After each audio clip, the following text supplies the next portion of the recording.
Hello, this is Joe. Hey, look what we have here. We have a basement wall. Actually, a couple basement walls here, and they don't look very nice. There's a lot of peeling paint. There's a lot of moisture issues. There's a couple places where water is seeping in at the bottom, and this wall just doesn't look good. So we're going to try to fix this wall today and try to solve some of the moisture issues.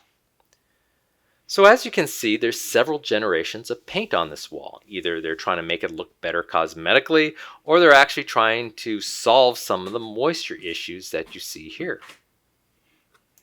Now, one thing about basement walls, as moisture penetrates into the wall, actually most of the moisture will evaporate from the wall surface.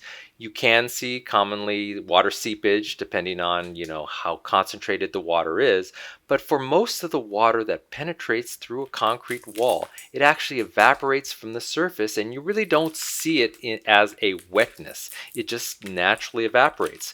But as it evaporates, it can leave mineral deposits in the form of what's called efflorescence, which is a white kind of powdery substance that you might notice on your own wall. Now, as this efflorescence builds up, it can actually kind of pop out or spall the surface concrete in your wall, making kind of pits and dents, and you'll see a lot of debris on your floor. If you have already painted your wall, let's say with standard paint, the efflorescence can build up behind the wall because the paint is porous and will allow the evaporation to extend through the paint. The powdery substance will build up behind the paint and will actually cause the paint to bubble and not bond well to your wall and eventually kind of spall off. So how do you effectively solve this? Well, the first line of defense would be actually kind of a foundation drain on the outside of your wall. If you have a newer home, they may have actually constructed your home with some kind of drainage system and actually sealed the outside of your wall. But in this case, we have an older home and we don't really have that seal. And it would be very expensive to dig down to the bottom of your wall on the outside and apply a seal and actually put a foundation drain. So really we could only deal with the inside of the wall.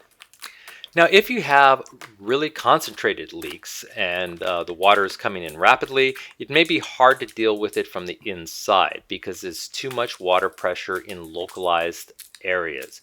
But if you just have issues like efflorescence coming through or the water seepage is very minor, just maybe wetting your wall, then there are things you could do. And one thing is to apply a waterproof type concrete or masonry paint. Here I'm showing a very common brand, a very popular brand, Drylok.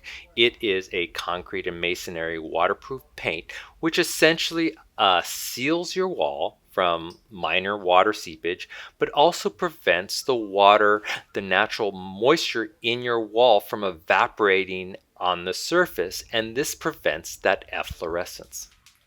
But before I can apply this paint, I first have to get rid of all the loose paint and efflorescence and loose concrete off of the wall so the paint can bond properly to the wall surface.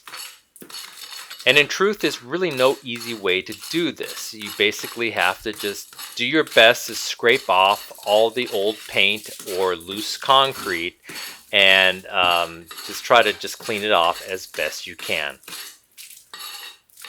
Here I'm just using the end of a crowbar, which is an effective scraper, but I'm also using kind of a pneumatic hammer for those really hard locations. And with the final sweeping, this is pretty much what I wound up with. You can see that most of the paint is still on there, but the remaining paint is pretty well bonded, so I feel comfortable with that result. And now to apply the Drylok. Here I'm just using an ordinary roller to apply the Drylok. Initially, you'll notice that it may take a lot of paint and there may be a lot of holes that you have to fill up. You may need several coats. Because of the holes, you may actually need to use a brush to kind of fill in the deeper areas.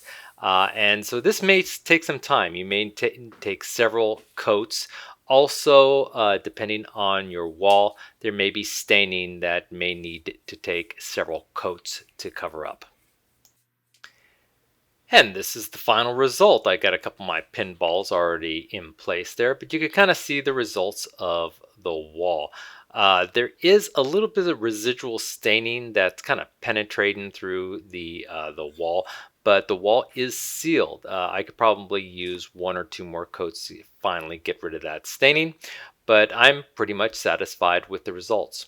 Well, I hope you enjoyed this video, and if you did, please hit that like button at the bottom of the screen, and even consider subscribing to my channel. I have many more videos to come. Bye-bye.